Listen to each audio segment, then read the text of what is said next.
segenap pengurus Majelis Taklim Mafaza. Seperti yang diumumkan tadi Bunda, insya Allah hari ini perolehan amal akan kita serahkan kepada saudara kita di Banjarnegara. Kenapa tidak ke Cilacap? Karena lebih dekat kepada Banjarnegara. Kemudian yang kedua, sebelum kami mulai, untuk pengumpulan infak pasca Dr. Iqbal, tahap pertama kita serahkan langsung kepada beliau Dr. Iqbal. Untuk tahap yang kedua kita serahkan melalui Lazis Al-Irsyad untuk memperbaiki sumur bor yang ada di Gaza. Untuk tahap ketiga berarti sampai akhir bulan November, dan ini kita rutin, insya Allah nanti kita kembali salurkan via Dr. Iqbal kembali, nanti selang-seling mana kita mencari pintu jariah yang terbuka. Maka dan kehadapan ibu-ibu yang tidak bisa kami sapa satu persatu, mari kita awali kajian kita siang hari ini. Assalamualaikum warahmatullahi wabarakatuh. Angkat tangan dulu Bu. Bismillahirrahmanirrahim. Ben setannya hilang, nggih. Taruh di bahu sebelah kanan. Sebelah kanan. Bahunya sebelah kanan temannya. Temannya, ya. Siap? Assalamualaikum. Saya doakan. Semoga tambah cantik. Tambah sabar. Tambah lapang. Tambah syukur, lunas utang. Ya Allah, jadi seru temen nih buat utang, Masya Allah. Tangan kiri Bu, tangan kiri Bu, Masya Allah. Gantian. Ya. Assalamualaikum. Saudariku, jazakumullah. Sudah doakan aku. Tak doakan juga. Semoga tambah sehat, manut sama suami, tidak ngeyelan, tidak gerundelan, tidak banyak bicara, tidak ngeluhan, lunas hutang. Amin. Berdoa sama Allah, semoga ini tenaganya sampai akhir pengajian tetap seperti ini ya Bu. Sebab baterai itu pertamanya gini lama-lama berat. Masya Allah. Kita berlindung kepada setan yang terkutuk. Alhamdulillahirabbil alamin. Ibu bahagia enggak tadi? Bahagia. Bersyukurlah. Kalau hari ini kita masih bisa bahagia dengan perkara yang sederhana. Tadi kan sederhana, perlu uang? Tidak. Hanya perlu senyum, tepukan tangan, keikhlasan meletakkan tangan kita di pundak, tapi semuanya merasakan bahagia. Maka bersyukurlah kalau kita ini masih diparingi Allah, kia mbak niki saged bahagia dengan perkara-perkara yang sederhana. Sebab ada orang baru bahagia kalau mobilnya bagus, bajunya marang, kelambine apik, umahe gede, itu baru bahagia. Makan yang enak-enak baru bahagia. Alah, kita lidahnya alhamdulillah. Tadi Bu Nur malah, alah Ustazah gampang ilate paling gabusi keropok opel we. Masa Bu? Ibu tahu keropok opel Bu? Kalau di Jombang tuh keropok yang digoreng pakai apa Bu? Nah saya tuh kalau makan itu tuh suasananya kelingan ke zaman dulu. Maka beliau, ilat kok gampang banget, paling gabusi kerupuk opel, gak perlu hamburger, apalagi Bu? Pizza, Masya Allah. Itulah kebahagiaan yang sederhana, itu kita syukuri. Semoga dengan rasa syukur ini Allah menambah kebahagiaan-kebahagiaan berikutnya. Salawat dan salam semoga senantiasa terlimpah kepada baginda Muhammad Sallallahu Alaihi Wasallam. Saya sudah bercerita ini di banyak tempat Bu. Ketika Imam Syaqiq Al-Balhi, kondur kepada istrinya sembari membawa oleh-oleh semangka, Bu. Begitu dibelah semangkanya sampai rumah, niku rasane enyep. Mboten nonton? Maka garwane niku kuciwa, Bu. Kecewa betul. Lah tuh semangka kayak yang kene. Makanya tadi tepuknya tambah apanya? Syukurnya. Lah tuh semangka kayak yang kene. Terus beliau marah. Terus suaminya berkata, wahai istriku, kamu marah pada siapa? Pada yang belikan semangka? Atau pada penjual semangka? Atau kepada petani semangka? Kalau engkau marah kepada yang membeli semangka, tidak ada seorang suami yang akan sengaja tumbas semangka sing rasane enyep. Maka apakah kamu mau marah kepadaku? Kalau kamu mau marah kepada penjual, ibu yakin seyakin-yakinnya buatan nonton bakul buah semangka sengaja dodolan semangka sing rasane enyep. Lalu engkau marah pada petani. Tidak ada petani di dunia manapun yang sengaja nandur semangka jenis anyep. Nggak ada, Bu. Pasti yang ditandur yang paling apa? Maka suaminya berkata, berarti kowe orang ngudung karo aku, ya ora iso ngudung karo bakule, ya ora iso ngudung karo petanine, berarti kowe ngudung karo sing gawe semangka. Siapa, Bu? Allah. Maka hati-hati. Kadang-kadang kita mencela, ono sapa ki udan. Ibu milih udan apa milih terang?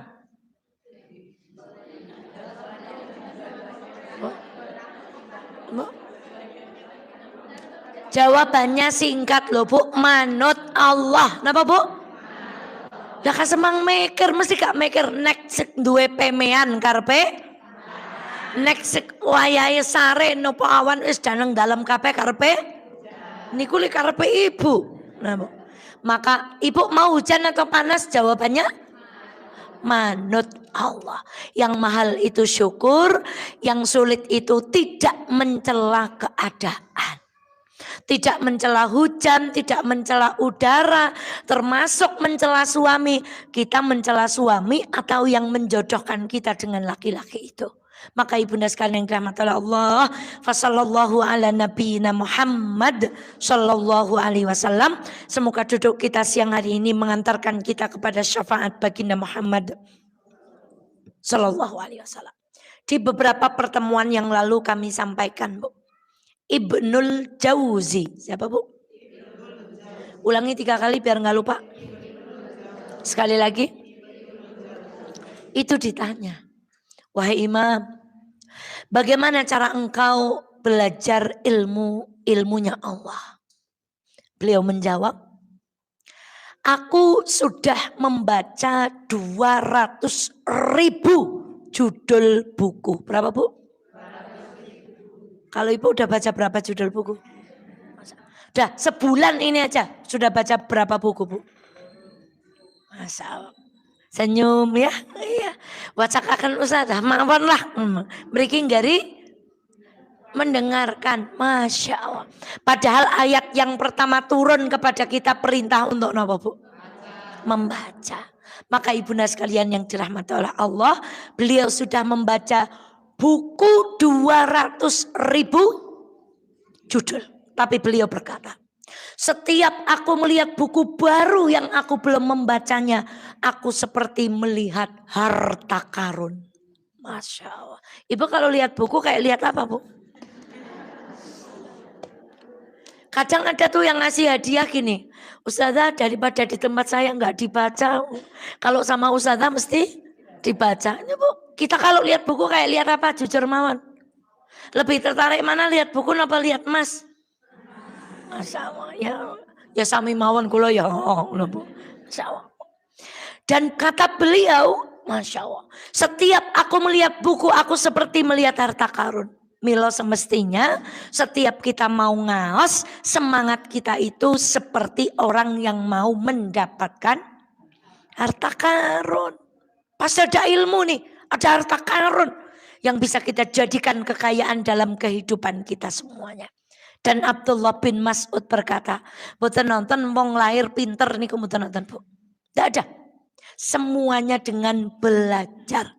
Maka kita tidak bisa menjadi solihah kecuali dengan belajar.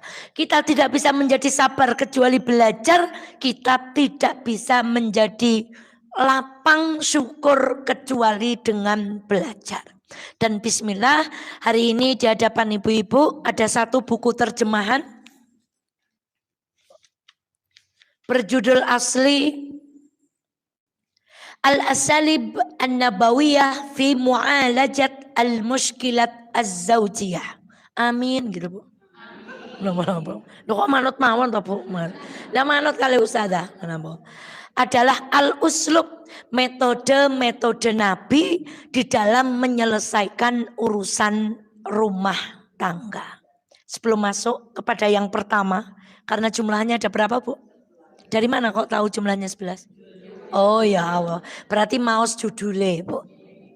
Kita sepakati dulu, apakah Ibu setuju bahwa contoh paling sempurna itu adalah rumah tangga Nabi? Setuju.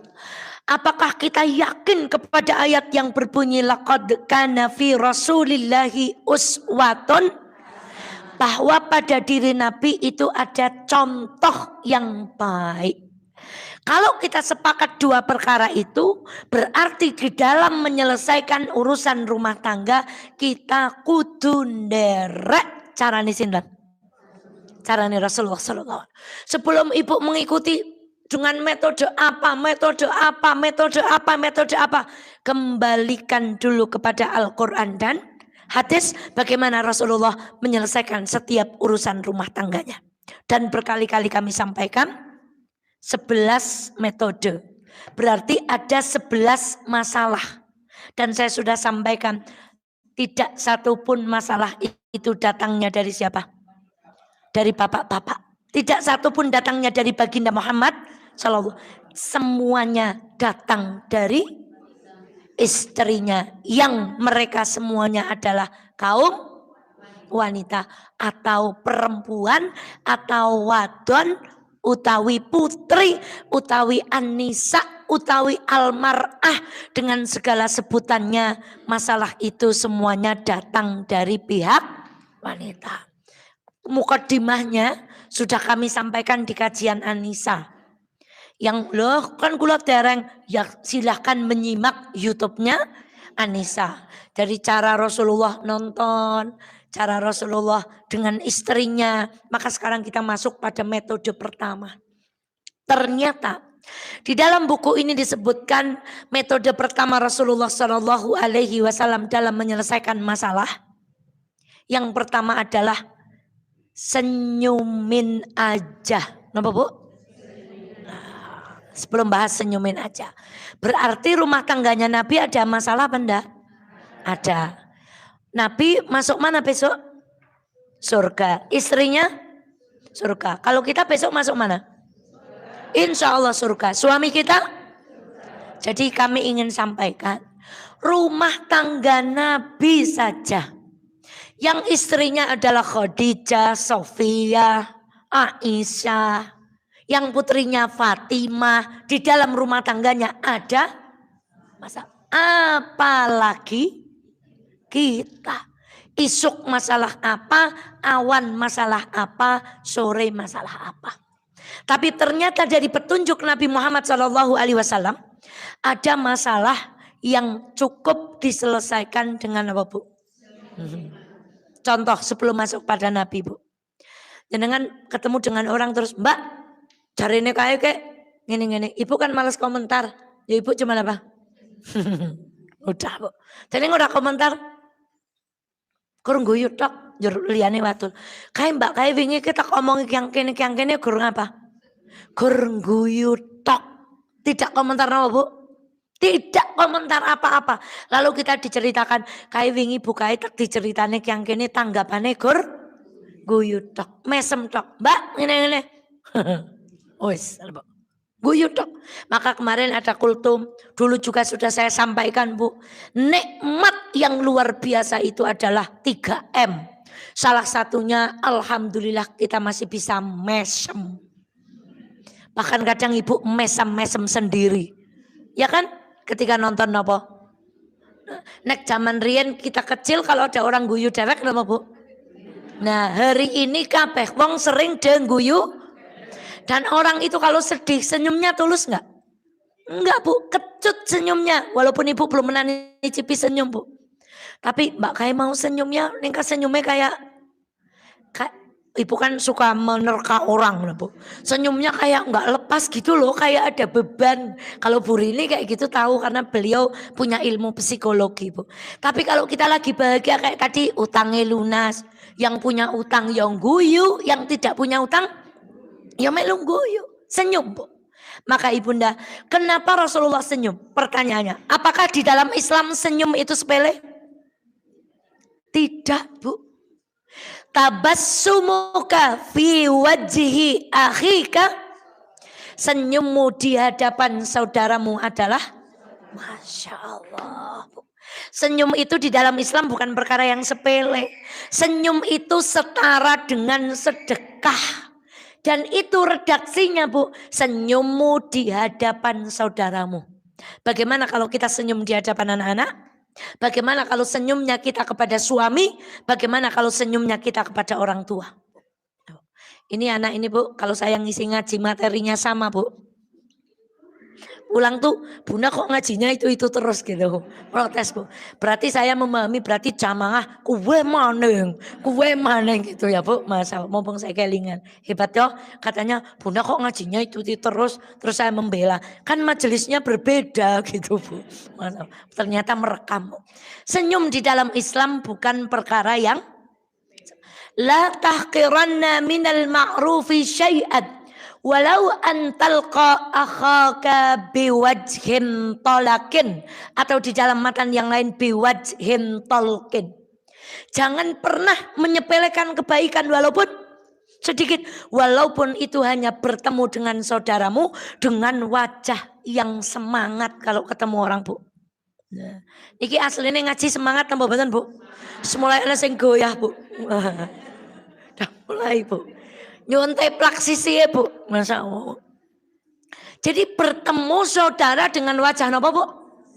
Senyum, sumringah, gumbrigah. Niku adalah pahala. Apalagi kok kita berjumpa dengan pasangan, dengan keluarga, dengan wajah yang senyum. Maka mari kita lihat bagaimana kisahnya. Dari Aisyah radhiyallahu anha. Aku berkata kepada Rasulullah Sallallahu Alaihi Wasallam, wahai Nabi, seandainya nggih, ini Aisyah berarti sering ngobrol dengan pasangannya. Beliau bilang gini, Nabi, seandainya Nabi berjumpa dengan sebuah lembah yang penuh pepohonan yang sudah dimakan hewan gembalaan. Onten ladang pun dipangan kewan, berarti ladangnya pun pripun? Ya, bahasa Kaliwirane pun bondes Bu. Nah, godhong boten nek pun bruwuni pun bondes Bu. Kata beliau, ya Nabi, kalau engkau melihat kebun yang sudah bondes karena sudah dimakani apa Bu? Hewan. Dan engkau menjumpai satu kebun yang lain yang pohonnya masih utuh, ijo royo-royo, bebar blas dereng dinapa Bu? Belum dimakan hewan. Lalu Aisyah bertanya, kira-kira engkau akan menggembalakan kambing di mana? Kalau ibu yang ditanya, menggembalakan kambingnya di mana Bu? Yang ijo royo-royo, yang egen wotoh. Tapi Nabi kemudian menjawab, di pepohonan yang belum dimakan hewan gembalaan. Dalam riwayat Abu Nuaim ada tambahan. Lalu Aisyah berkata sambil senyum-senyum. Paham kan Ibu? Aisyah itu mau membandingkan dengan istri-istri Nabi yang lain. Karena yang lain itu ada yang janda. Sementara Aisyah dinikahi dalam keadaan apa?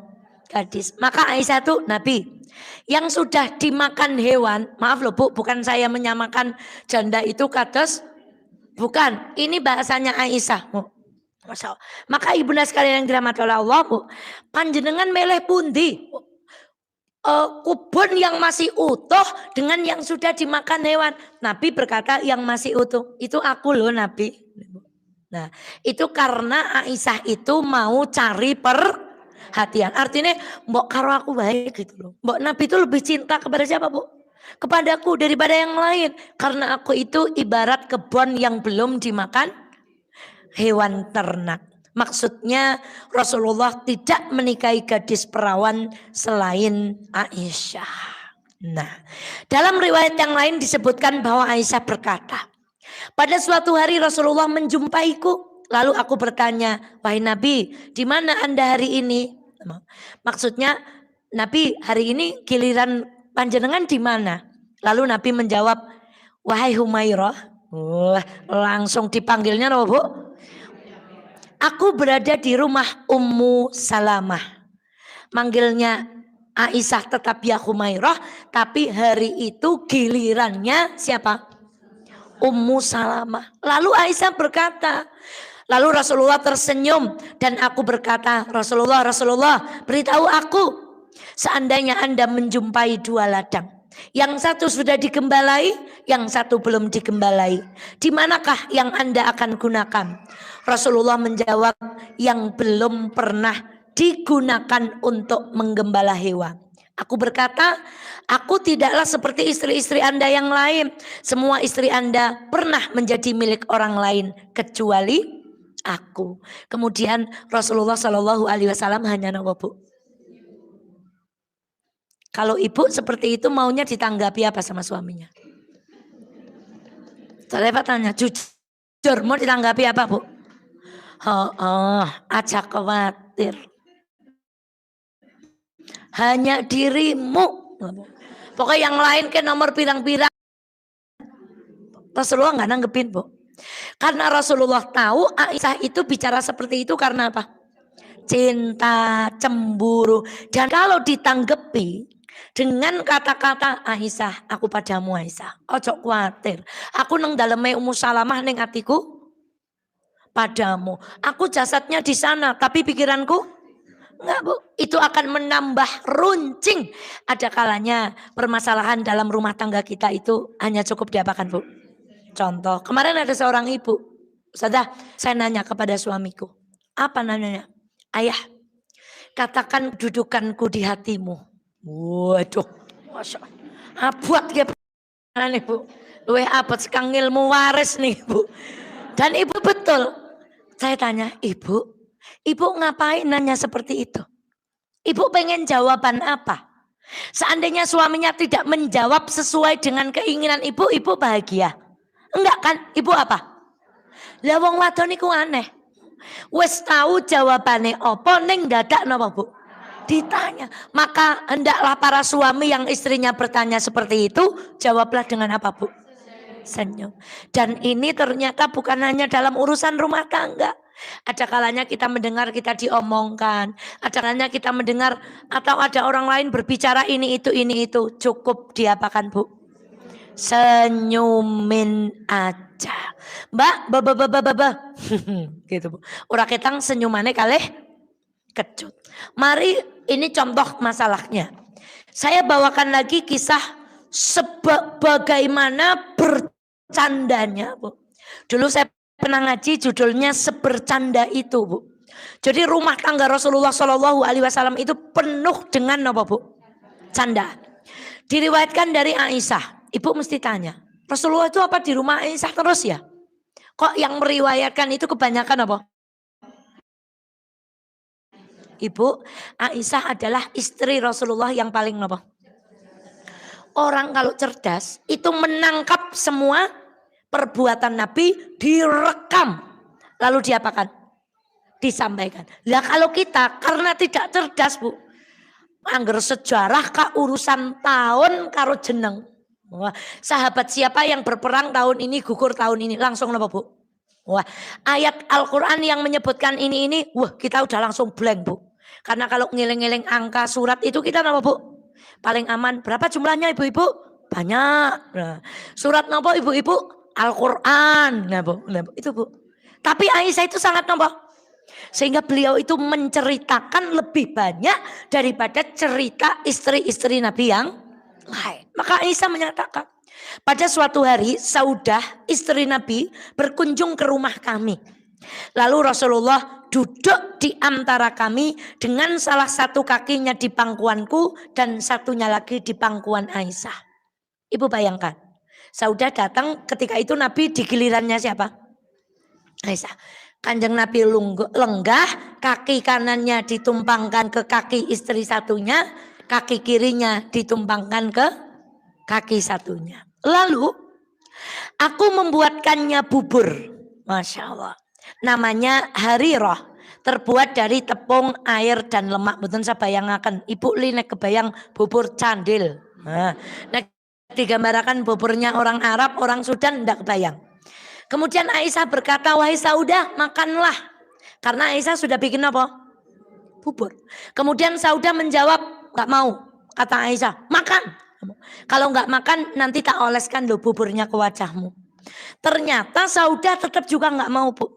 Mungkin kan kalau Aisyah masih muda, kalau Saudah mungkin udah gak selera. Nah mungkin kalau ini istrinya yang satu nawarkan topoki. Nah, sementara yang satu seleranya gudugan. Ya, tela, gedang, ini pun mboten matching, Bu. Maka Saudah berkata, enggak. Maka sama Aisyah itu buburnya dicolek, kemudian dicolekkan ke pipinya Saudah. Saudah bales, Bu. Ngambil lagi, akhirnya mereka berdua colek-colekan. Apa yang dilakukan Nabi? Nabi membiarkan mereka berdua bercolek-colek, lalu kakinya diangkat dari dua istrinya. Lalu beliau pergi, Bu. Sebercanda itu, Bu. Jajal mungkin tiba-tiba jokut gelepung colek nagarwane, Bu. Nah, pastilah suami kita akan bertakon-takon gitu, Bu. Yang sudah tidak ada enggak usah bayangin ya, Bun. Allahumma gfir lahu warhamhu wa'afihi, begitu, Bu. Kemudian aku mengambil bubur lagi, mengoleskannya ke wajahku sendiri. Nah, jadi Aisyah tidak hanya coreng-corengan tapi akhirnya apa, Bu? Nyoreng-nyoreng wajah sendiri. Sebercanda itu, Bu. Masya Allah. Dan ketahuilah kenapa Aisyah dekat dengan Saudah. Karena istri baginda Nabi itu dibagi dua kubu, Bu. Yang pertama kubunya Aisyah. Anggotanya adalah Aisyah, Hafsah, Sofiyah, dan Saudah. Sementara 6 sisanya masuk ke dalam kubunya Ummu Salamah. Maka yang ngirim mangkok ditampel itu siapa? Ummu Salamah. Ditampel sama siapa? Karena bukan apa, Bu? Bukan kubunya.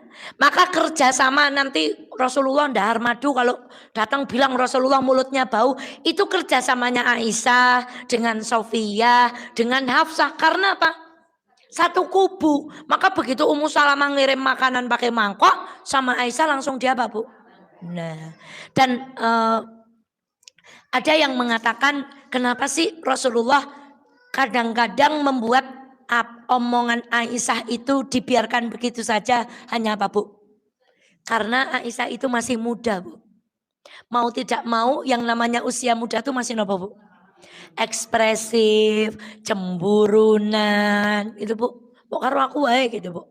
Yang sana ladangnya sudah dimakan hewan, yang sini Masya Allah. Cara jawabannya ya ting ting, sing kana Masya Allah, Bu. Masya Allah itu, Bu.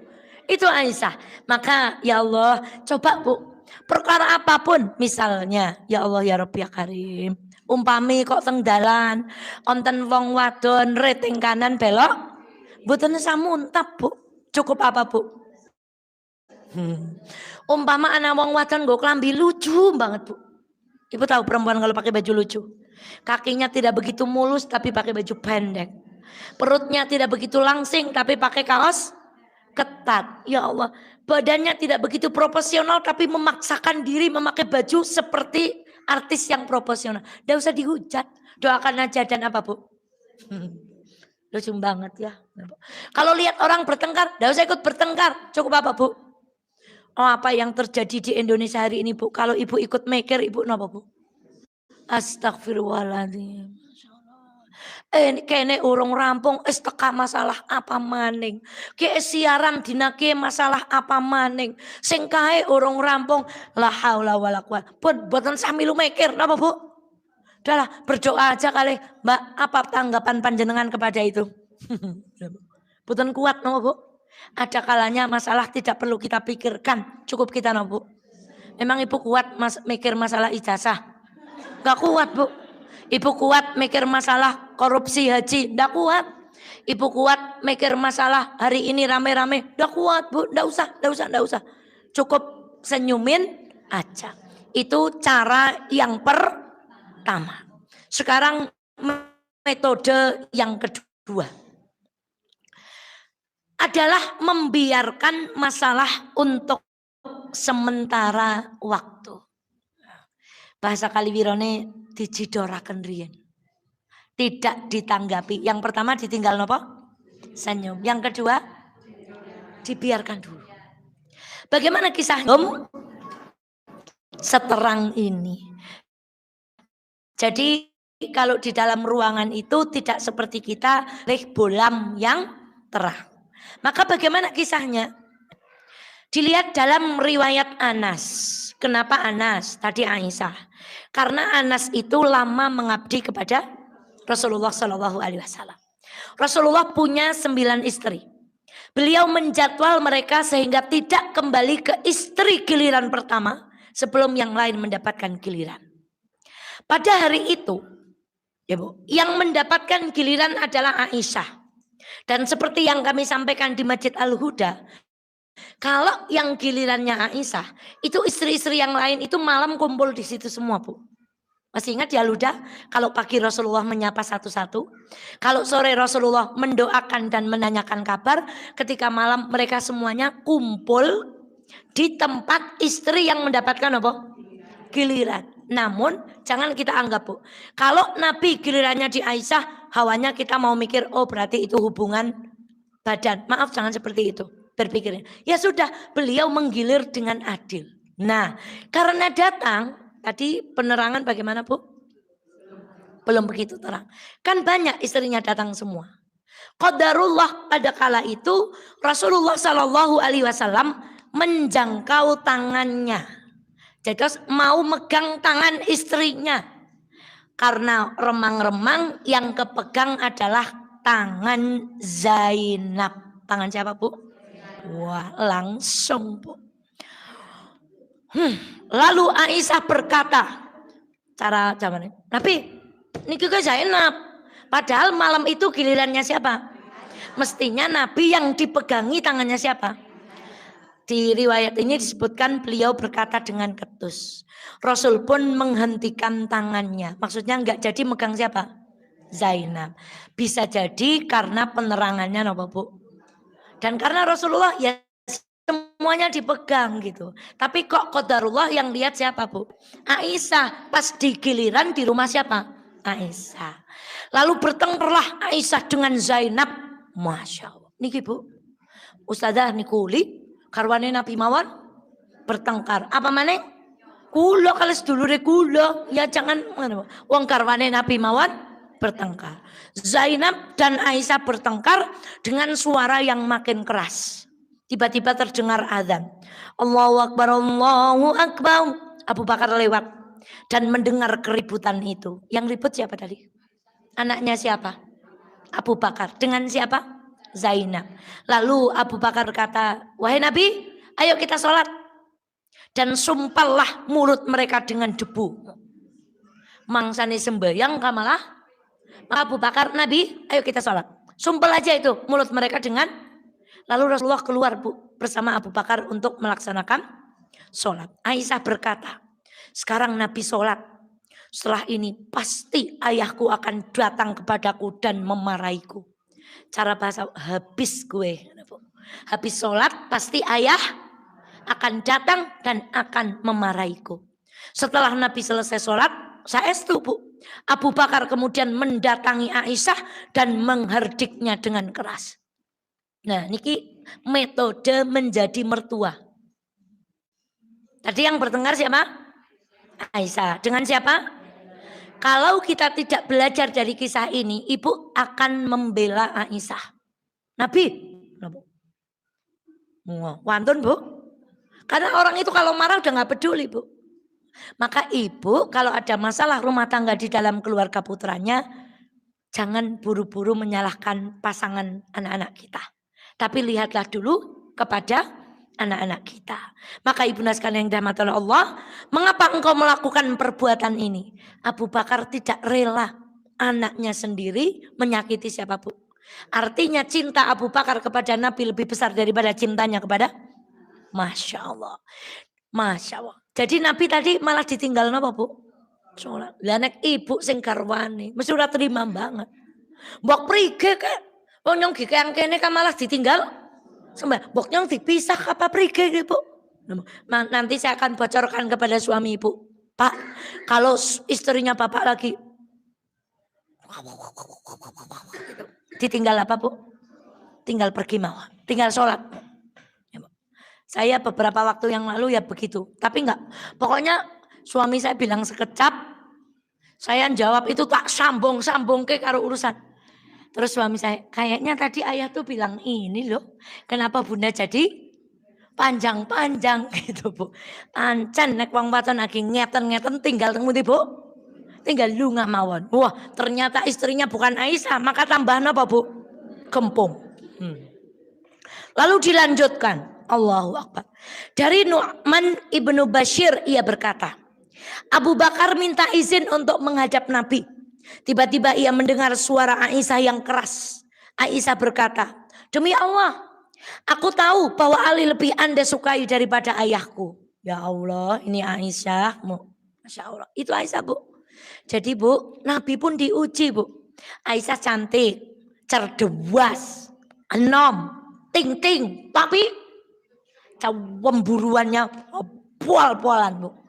Sampai berkata kepada Nabi, Rasulullah luwih tresna Ali timbang Abu Bakar. Jadi membandingkan cinta Nabi kepada sahabat Ali dengan sahabat siapa? Ya Allah, mendengar itu Abu Bakar hendak memukulnya. Lihat Ibu.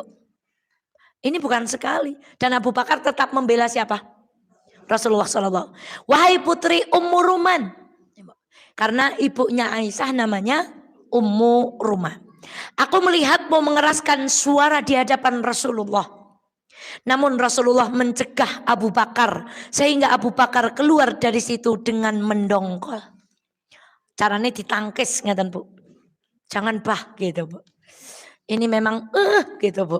Lalu Rasulullah bersabda, Aisyah gimana pendapatmu? Aku telah menyelamatkanmu dari lelaki itu. Wah, kira-kira Aisyah digituin gimana Bu? Nah gitu Bu. Senyum-senyum yang salah tingkah mungkin Bu. Masya Allah. Setelah Abu Bakar keluar, Nabi Muhammad minta kerelaan Aisyah dan berkata, tidakkah kau lihat aku menghalangi Abu Bakar? Ini untuk menjawab pertanyaan apa tadi Bu? Rasulullah lebih cinta kepada siapa? Ali daripada apa? Gimana? Masih mau tanya kayak gitu lagi gitu loh intinya Bu. Tapi Rasulullah Shallallahu Alaihi Wasallam membiarkan masalah itu beberapa waktu. Dan tadi pertanyaan tadi dengan ngudungnya Aisyah itu ada jeda Bu.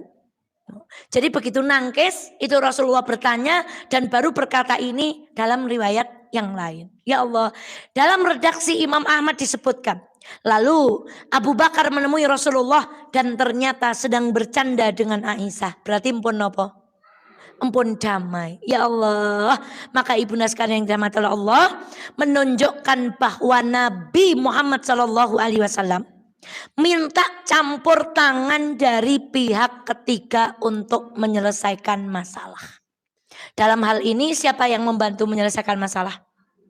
Abu Bakar. Maka sekaligus di dalam metode kedua ini Rasulullah mendiamkan beberapa waktu. Lalu beliau juga meminta ayahnya untuk menjadi penengah. Contoh cara kita bagaimana? Misalnya, kakak suaranya. Misalnya ada orang yang suaranya tinggi, diam aja Bu. Dan dulu saya ajarin, nanti kalau ibu mau tidur, bibirnya suami dijewer Bu. Mana coba tadi yang ngomongnya? Mbak. Itu. Jadi tuh nggak langsung nanggapi waktu itu gitu Bu. Ada nada tinggi lawan dengan yang lebih tinggi lagi. Ada yang sedang terbakar dilawar dengan api. Ya niku sami mawon Bu. Maka biarkan itu dengan masalah. Sebagaimana berkali-kali kami sampaikan ibu kalau masak sop. Sedang mendidihnya niku antarane bakso kalih wortel kalih rumput laut sing putih niku mboten genah sing pundi Bu? Harap nyedok bakso karena bulak dicedok kalingane sing teng sendok wortel. Gak njokot kentang garninge gen mulek-mulek nyedok kalingane sing kecandak bakso. Tapi kalau sudah dimatikan ceklek jur keton ala kae nang seseh kana bakso nih. Maka ibu akan mudah napa Bu? Jangan selesaikan masalah ketika masalah niku napa? Memanas, mendidih, biarkan dulu menep. Napa Bu? Maka metode kedua ini adalah dengan cara dinepaken. Dinapa Bu? Nah, porah kersane riyen ben menep. Nah, biar apa Bu? Biar menep. Nanti kalau sudah ada waktunya, pasti Allah akan memberikan waktu untuk kita menjawab perkataan apa yang disampaikan oleh pasangan kita. Itu metode yang kedua. Metode yang ketiga adalah dialog. Dialog berarti bahasa Wonosobone apa? Ngobrol. Ngobrol santai. Ya Allah, sersan. Napa niku Bu? Serius tapi santai. Ya Allah, kadang-kadang sekarang ada yang kopdar. Apa itu Bu? Emang selain di darat ngopi di mana Bu? Apa Bu? Njor koplat, mana Bu? Kopi laut, naik kopi udara. Nah, maka Ibu, kopdar itu kan intinya mau ketemu terus napa Bu? Ngobrol-ngobrol. Terus ada lagi mabar. Mabar itu apa? Wah, makan bareng ya boleh, main bareng ya boleh, manja bareng ya boleh, apa meneng? Mangkel bareng ora boleh. Jadi ngobrol dengan santai. Mari diceritakan oleh buku ini. Dari Ibnu Umar ia berkata, Sofiyah itu adalah salah satu istri Nabi dari kalangan orang Yahudi. Siapa namanya Bu? Coba, tadi kita sudah menyebut beberapa nama istri Nabi siapa aja? Aisyah, Zainab, terus Ummu Salamah, terus Hafsah, sekarang Sofia. Dan Sofia itu cantik. Sofia itu cantik. Sofia berkata, Rasulullah adalah manusia yang paling kubenci. Yang paling apa Bu? Ya Allah. Beliau telah membunuh suamiku. Beliau telah membunuh ayahku. Dan beliau telah membunuh kaumku. Itu beliau berulang kali minta maaf kepadaku dan bersabda. Lalu Rasulullah, jadi ya Allah, dulu Sofiyah itu dendam kesumat kepada siapa Bu? Pripun mboten dendam? Yang membunuh saudara laki-lakinya, suaminya, ayahnya, dan kaumnya itu pasukannya baginda Rasulullah Sallallahu Alaihi Wasallam. Tapi Rasulullah kemudian berkata kepada Sofiyah, Sofiyah, ayahmu telah memprovokasi orang-orang Arab untuk menyerangku. Dia telah melakukan perbuatan-perbuatan buruk lainnya begini dan begitu. Sampai Sofiyah berkata, saking telatennya beliau ngajak berdialog, kata Sofiyah, sampai kebencian itu hilang dari hatiku. Ibu, ini bukan soal SMS nyasar. Ada kontak, ini soal pembunuh ayahnya. Tapi Rasulullah ngobrolnya dengan istri itu Bu. Sampai rasa benci Sofiyah niku napa? Ya Allah, Ibu bisa bayangkan seperti apa cara Rasulullah ketika napa Bu? Kira-kira ngobrolnya cuman gini atau tangannya sambil gini-gini Bu? Atau masa pastilah Sofiyah sambil dia apa Bu? Gak mungkin ngobrolnya bapak kedeke kembian ke marai wong mateni nyong. Gak mungkin Bu. Gak mungkin Bu. Kok sampai kebencian yang paling dibenci kata Sofiyah dengan lisannya sendiri. Niki kan beliau seolah-olah terkena pepatah ojo sengit-sengit. Engko lah seneng. Maka habibaka haunan ma. Cintai kekasihmu biasa aja. Bisa jadi suatu hari menjadi musuh. Dan bencilah musuhmu be aja. Bisa jadi musuhmu kelak menjadi kekasihnya. Ini kan nek cara wana sapa? Aisyah niku kan mau sengit banget kan dadi napa Bu? Masya Allah. Ya Bu. Niku Bu, betap ya saya tidak bisa membayangkan bagaimana Rasulullah ngobrol dengan beliau Bu. Lagi. Dalam sebuah riwayat disebutkan Rasulullah bersabda, benar-benar aku minta maaf kepadamu dari apa yang telah kulakukan terhadap kaummu. Sungguh mereka berkata-kata tidak benar terhadapku dan tentang diriku. Aku berdiri dari tempat dudukku, kecuali Rasulullah telah menjadi orang yang paling kucintai di antara manusia. Ya Allah, ini hadisnya tuh ada titik. Artinya setelah itu ada apa, Bu? Nah, ini yang meriwayatkan tadi adalah Umar, Ibnu Umar. Bisa jadi dialog beliau berdua tidak diriwayatkan secara nopo? Secara lengkap. Tetapi yang pasti berarti tadi ngobrolnya sambil nopo? Duduk, dan kata Sofia, tidaklah aku berdiri setelah ngobrol dengan Nabi kecuali Nabi setelah itu menjadi orang yang paling aku cintai. Kira-kira ngobrolnya seperti apa hangatnya, Bu? Masya Allah. Laki-laki. Ya Allah. Dados Sofia niku dari kalangan apa, Bu? Yahudi. Suatu hari lagi ini, Bu. Sofia berkata dengan prihatin, wahai Nabi Allah, aku ingin apa yang menimpa Anda berpindah kepadaku. Nabi gerah. Lalu Sofia berkata, ya Allah, jangan Nabi yang sakit lah. Siapa kata Sofia? Kula mawon. Kata stene ibu nek putrane gerah licok. Ya Allah, aja dekelah dek. Ibu wae. Pareng mboten matur kados niku, Bu. Jane mboten pareng. Lah nek ibu sing gerah niku malah rumah tangga berantakan, Bu. Kalau putranya yang gerah, ibu masih bisa. Tapi kalau sudah ibu rumah tangga, Kapolda kasih tumbang, Bu. Ibu tahu Kapolda? Kepala Kepolisian Dapur, Bu. Kang ngasih tumbang, walah, asasahan berapa, Bu?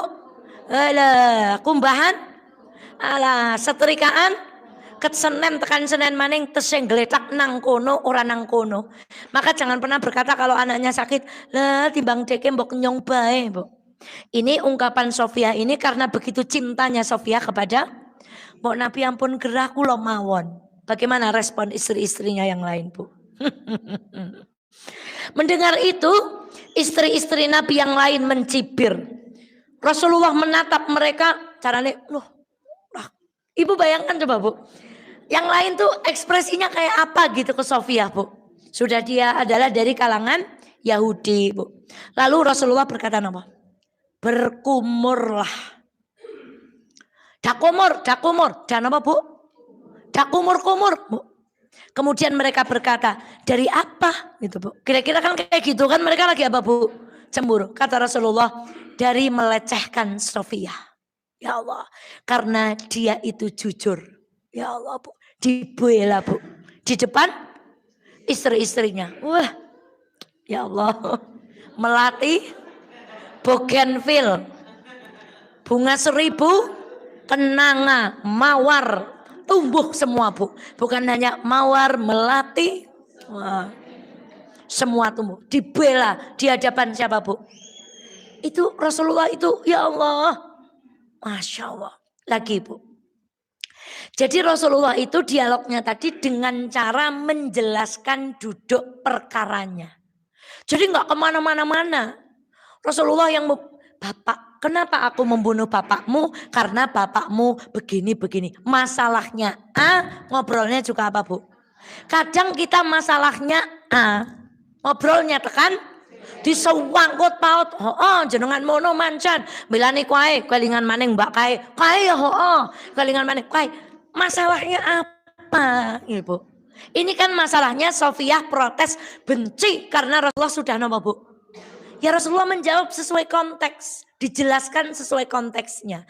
Nah kita kadang, karena dulu pelajaran bahasa Indonesianya Ibu mesti biji 9. Dulu kan ada pelajaran mengarang. Paragraf pertama pembukaan, paragraf berikutnya pembahasan, nanti terakhir apa, Bu? Maka Ibu terbawa di dalam rumah tangga. Jadi kalau ngobrol dengan suami harus apa, Bu? Sini dulu, ke sana dulu, ke sini, ke sana dulu. Intinya kapan, Bu? Orang yang kalingan jijik ya? Daging utawi apa? Iwak. Nah, Bu. Tapi kalau tidak mampu ya apa adanya. Karena Rasulullah suatu hari ketika hari Samin. dan minyak zaitun. Sedangkan Bilal diperintahkan untuk menggelar hamparan yang di atasnya dihidangkan kurma, keju, dan minyak samin. Masya Allah. Caranya dipestakan, Bu. Nah, dengan mengadakan walimah berapa? Nah, barangkali ini yang kemarin kami sampaikan, Jorsiki ditiru-tiru nek duwe gawe telung dina telung wengi. Karena Rasulullah mengadakan walimah berapa? 3 hari. Mungkin itu karena banget katae undangane ben boten uyu-uyuan. Hari pertama untuk kolega, hari kedua untuk teman pengajian, hari ketiga untuk teman kuliahan. Jangan lupa bawa ijazah. Kan senyum, udah nggak marah Bu denger itu? Kemudian Ibu, kisah yang Rasulullah memberikan pahalnya itu kisah Rasulullah dengan Sofia. Dari Anas, aku melihat Rasulullah menaruh selimut tebal di punggung unta. Setelah itu beliau duduk di samping untanya dan mempersiapkan salah satu lututnya. Lalu Sofiyah memijakkan kakinya di lutut Rasulullah sampai berhasil naik ke punggung unta. Saya kemarin lihat Bu di klinik pahlawan. Ya, itu ada ibu mereksakan putrane kata saya demam. Saya memperhatikan suaminya tuh Bu. Dipayungi gitu Bu, udah terus dibukakan pintu, terus istrinya diminta nama Bu masuk dengan putranya, terus saya galingan, wah ini cerita Sofia neng ibu nek garwane mboten kados niku memang sedih. Terus kita cerita ini bukan berhayal suami kita menjadi siapa Bu, karena yang sedang kita ceritakan siapa? Dan suami kita siapa? Jadi jangan sampai ngaji kayak gini kondur malah sedih. Mergane garwane ya orang menyiapkan lutut, ya orang duwe gawek, ya orang ngajak ngobrol, ya orang senyum-senyum bercanda, jur ngelokro. Ingat laki-laki yang kita ceritakan hari ini siapa Bu? Maka jangan ngimpi suami kita jadi seperti Rasulullah Shallallahu Alaihi Wasallam. Sofia bercerita tentang kemuliaan akhlak Rasulullah. Aku tidak melihat seorang yang kebaikan akhlaknya melebihi Nabi. Padahal tadinya apa Bu? Benci. Pada suatu malam aku mendapatinya menaikkan diriku di bagian belakang unta Khaybar. Waktu itu aku sedang mengantuk, maka kepalaku disandarkannya di sandaran bagian belakang unta dan tanganku dipegangnya. Beliau bersabda, wahai unta, berjalanlah dengan pelan. Kula pun mboten tahan arep ngguyu Bu. Ibu lihat video kan? Istri baru nikah ngantuk sama suaminya diapakan Bu? Dipegangi Bu, biar tidak jeglok gitu Bu. Begitu sudah punya anak banyak ngantuk loh.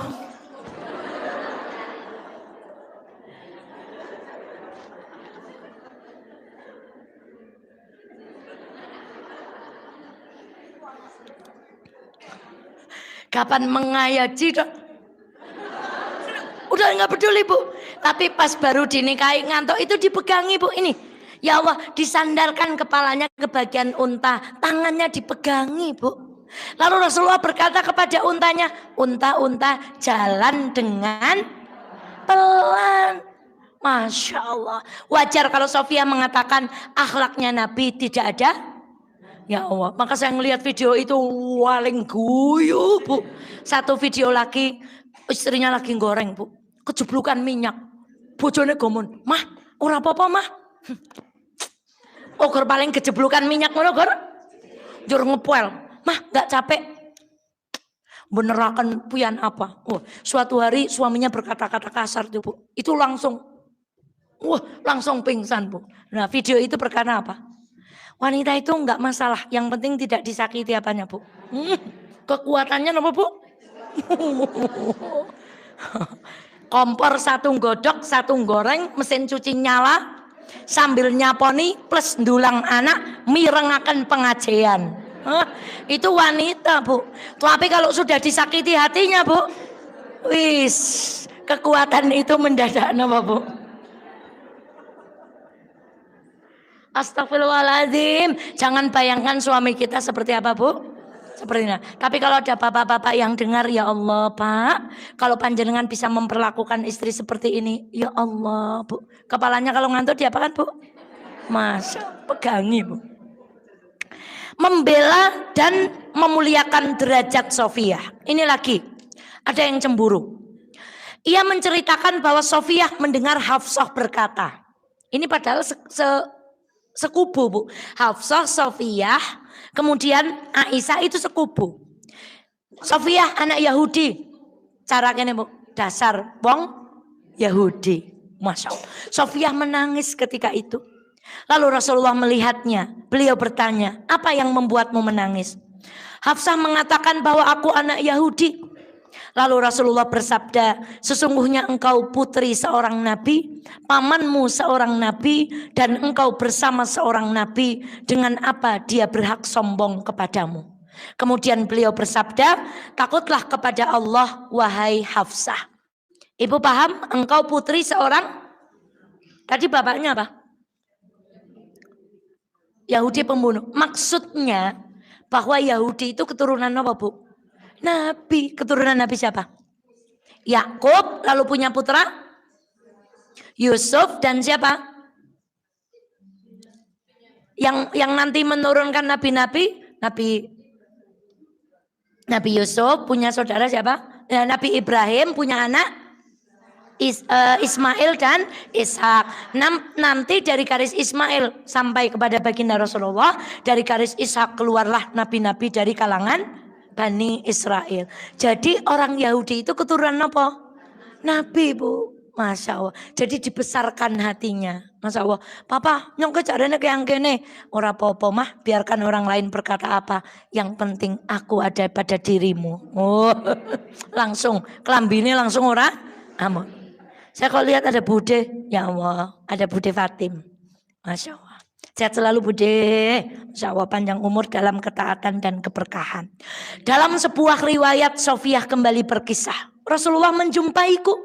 Sementara aku telah mendengar bahwa Aisyah dan Hafsah mencelaku. Lagi. Cemburu nih. Kemudian Rasulullah bersabda, tidakkah kau katakan, bagaimana mungkin kalian berdua lebih baik daripada aku, suamiku Muhammad, ayahku Harun, dan pamanku Musa. Karena Nabi Harun, Nabi Musa dari keturunan siapa Bu?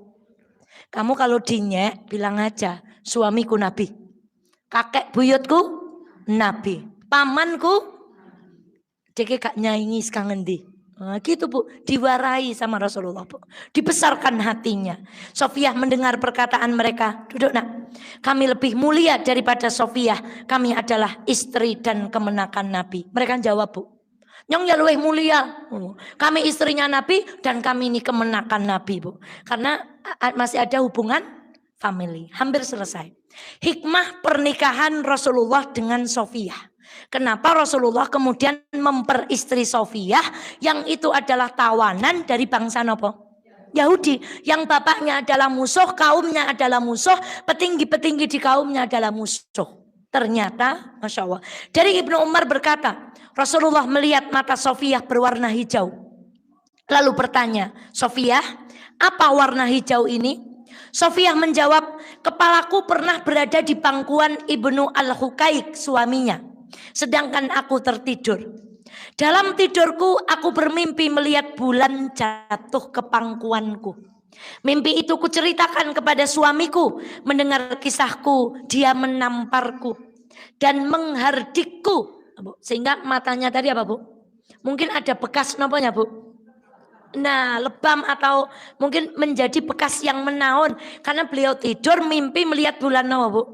Jatuh di pangkuannya. Ceritalah sama suaminya, malah dihardik dan ditampar. Sembari berkata, dia pengen raja Yasrib. Yasrib itu kota apa? Madinah. Rajanya siapa? Jadi suaminya itu tahu Bu. Kan orang Yahudi itu tahu tentang kenabian siapa. Maka diungkapkan rembulan, apa itu siapa? Tala'al badru alaina min saniyatil wada wajaba syukru. Tala'al badru, muncul napa Bu? Rembulan. Maka dia tahu iki istri saya memimpikan bersuamikan siapa Bu? Diucat. Jadi orang Yahudi itu tahu kebenaran Nabi, tapi tidak mau mengakui karena napa? Karena sentimen golongan. Nah, maka ibu sekalian yang dirahmati oleh Allah, Masya Allah, ini juga fikih. Tidak boleh semua cerita yang baik itu diceritakan. Ini ceritanya kepada siapa? Suami loh Bu. Itu pun suaminya tidak terima. Apalagi ibu mimpi yang mau bengi kang ngimpi oleh emas sedrem. Didongeng karo kancane utawa tanggane sing seraya semadan syirik. Kayak mau bengi dongeng. Ustaz Daifa persis teman ibu. Carane ngimpi oleh emas. Nah, ngimpi mono ya, terkur ngimpi lah. Tangeh lamun wong kang kana oleh emas. Ya itu seperti itu. Ya wong wadon nek niku ya Bu. Masyaallah astagfirullahaladzim. Itu Bu. Maka mimpi baik itu boleh diceritakan kepada siapa? Siapa? Orang yang dipercaya, dua orang yang mencintai kita. Kalau mimpi buruk sudah total tidak boleh diceritakan kepada siapapun. Walaupun itu adalah suami kita. Barangkali hikmah terbesar dari pernikahan itu adalah Sofiyah memberi kita informasi penting tentang dua Robbi dan pemimpin bangsa Yahudi, ayahnya sendiri. Pengakuan itu memperkuat kebenaran nubuat Rasulullah. Nah, berarti tadi mimpinya saja memperkuat kenabian siapa Bu? Rasulullah. Sikap bapaknya itu memperkuat kenabian siapa Bu? Rasulullah Shallallahu Alaihi Wasallam. Dan dari Sofiyah ia berkata, aku adalah anak yang paling dicintai oleh ayah dan pamanku. Bila bertemu keduanya ketika sedang bersama anaknya, mereka selalu mengajakku tanpa yang lain. Tatkala Rasulullah datang di Madinah dan turun di Kuba, di Bani Amr bin Auf, ayahku dan pamanku jadi bangkrut. Pada suatu sore keduanya tak kunjung tiba di rumah. Ketika akhirnya tiba, keduanya terlihat berjalan dengan gontai tanpa bersemangat, lalu menjatuhkan diri dengan lunglai. Aku berusaha menghibur, demi Allah tidak ada yang mempedulikanku meskipun keduanya terlihat gelisah. Aku mendengar pamanku berkata dan ayahku, benarkah memang dia nabi? Lalu ayahku menjawab, dia nabi. Benarkah memang dia nabi? Iya. Apakah engkau tahu dan yakin akan hal ini? Ayahku menjawab iya. Pamanku bertanya, apa yang ada di dalam hatimu tentang dia?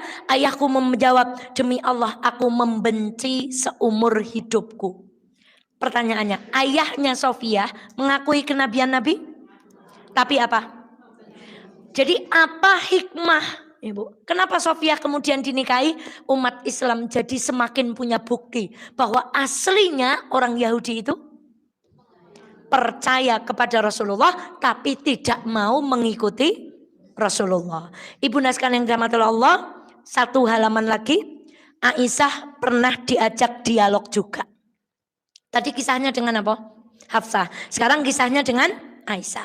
Waktu itu kata Aisyah, barang-barangku ringan. Sehingga untanya apa Bu? Cepat. Nanti kita tutup dengan doa Bu. Di lain pihak Sofiyah barangnya abot. Jadi untanya jalannya apa? Maka Rasulullah memindahkan barangnya Sofiyah ke untanya siapa Bu? Nah terjadilah. Tatkala melihat itu aku berkata, wahai hamba Allah, wanita Yahudi ini mengalahkan kita di hadapan Rasulullah. Nah, apalagi terjadi karena apa Bu? Cemburu. Maka kemudian Rasulullah bersabda, Ummu Abdillah, sungguh barang-barangmu ringan. Kalau barangnya Sofiyah berat. Sebentar lagi. Ketika itu kemudian Rasulullah tersenyum dan bertanya, ragukah engkau kepadaku, wahai Aisyah?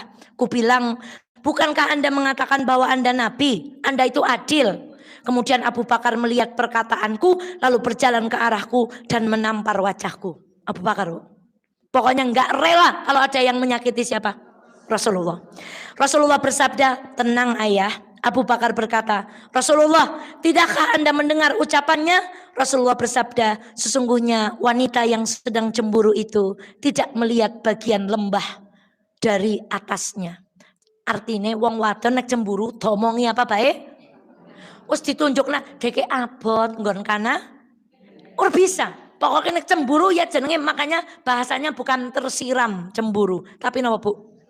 Terbakar. Maka akhirnya napa Bu? Mulet-mulet. Nah, Rasulullah berdialog lagi dengan Aisyah. Dari Aisyah diperoleh kisah. Rasulullah keluar dari kamarnya. Karenanya aku cemburu. Lalu beliau datang dan melihat apa yang aku perbuat. Beliau bersabda, kamu cemburu. Kisahnya Rasulullah itu dibangunkan malaikat Jibril untuk mendoakan orang di pekuburan Baqi. Aisyah itu saking cemburunya, dikira Rasulullah bangun mau kemana? Ke istri yang lain. Maka Rasulullah kemudian, apakah kamu cemburu? Aku menjawab, bagaimana mungkin perempuan sepertiku tidak cemburu dengan suami sepertimu? Oh, Masya Allah. Rasulullah bersabda, apa setanmu lagi datang? Kemudian aku bertanya, memang ada setan bersamaku Nabi? Rasulullah menjawab, apakah juga bersama setiap orang? Kata Nabi, iya, aku juga. Tapi kata Rasulullah, Allah menjagaku sehingga aku selamat. Jadi kalau ada perempuan terlalu pencemburu tanpa dasar, berarti digoda apa? Ini bukan Ustazah Eva loh Bu. Tadi kan kata Rasulullah, setanmu datang. Bapak-bapak, kalau ibu-ibu lagi aneh, bilang aja, Bu, setannya lagi teka. Maka ibu, bismillahirrahmanirrahim. Terakhir ditutup dengan riwayat Ibnu Hibban. Aisyah berkata, aku tak menemukan Rasulullah yang tadinya bersamaku di pembaringan. Lalu aku menemukannya sedang sujud, menegakkan kedua telapak kakinya dan menghadapkan ujung-ujung jarinya ke arah kiblat. Nah, ini menjadi dalil duduk itu Bu, ada yang duduk dalam sholatnya itu kakinya dua-duanya apa? Ada yang duduknya seperti ini. Ini antara ketika kita kemudian sujud mau bangkit kepada rakaat berikutnya, maka kakinya tidak seperti ini, tapi ada yang berdirinya seperti ini. Jadi Rasulullah sholatnya menegakkan kedua. Nah, sekaligus ini menjadi dalil. Lalu menghadapkan ujung-ujung jarinya ke arah kiblat. Ini menunjukkan bahwa orang sholat tangannya itu madhep mana Bu? Madhep kiblat. Nah, nanti di dalam tafsir sholat niku ada orang sholat yang telunjuknya, karena memang ada sabda Bu, gerakan jari itu lebih ditakuti setan daripada pukulan besi Bu. Jadi ini mungkin diambil letter lock, sehingga beberapa sholat itu jarinya apa Bu? Nah, nyabetin apa Bu? Karena gerakan jari itu lebih ditakuti daripada pukulan besi. Itu di dalam sebuah hadis. Aku mendengar beliau berdoa, ya Allah, Allahumma inni a'udzubika biridhaka min sakhatik. Ya Allah, aku berlindung dengan ridhamu dari murkamu. Wa mu'afatika min 'uqubatik, dengan keselamatanmu dari siksamu. Wa a'udzubika minka la ukhsi sana'an 'alaika, dan denganmu aku tak sanggup menghitung segala pujian atasmu, kama atnaita ala nafsik, dan pujianmu untuk dirimu. Siapa yang tahu ini doa apa? Doa setelah sholat witir. Yang biasa kita amalkan bagaimana doanya setelah sholat witir? Subhanal malikil quddus. Berapa kali? Yang ketiga suaranya? Nah, subhanal malikil quddus, subhanal malikil quddus, rabbul malaikat. Jadi ini doa. Berarti keadaan itu Rasulullah dalam keadaan sholat nopo? Sholat malam yang ditutup dengan sholat. Aisyah mengira Rasulullah pergi ke mana-mana. Ya Allah, Nabi Bu masih sholat malam. Doanya begitu indahnya. Maka ya Allah, semoga kita semuanya dimampukan. Satu, dengan apa tadi? Senyumin aja. Dua, dinebakan. Nomor tiga, diajak nama Bu. Nah, sesekali naiklah motor berdua, Bu. Cekelan gaya rangsel. Selore. Sesekali anaknya ditinggal di rumah suruh nonton Ipin Upin. Nah, bapak ibunya mencuri-curi waktu pergi ke telaga Menjer, utawa ke kebun teh. Tenang on Bu. Jadi nek teng kebun teh, oh lupa saya tadi nggak pakai mic. Kalau ada tidur itu di sangga, itu berarti belum nikah Bu. Kalau ada yang melaku kok dibener-benerkan itu berarti yang jalan masih napa Bu? Sebab anggar pun nikah 98 FM Purnama Sidi Wonosobo, mencerahkan, inspiratif.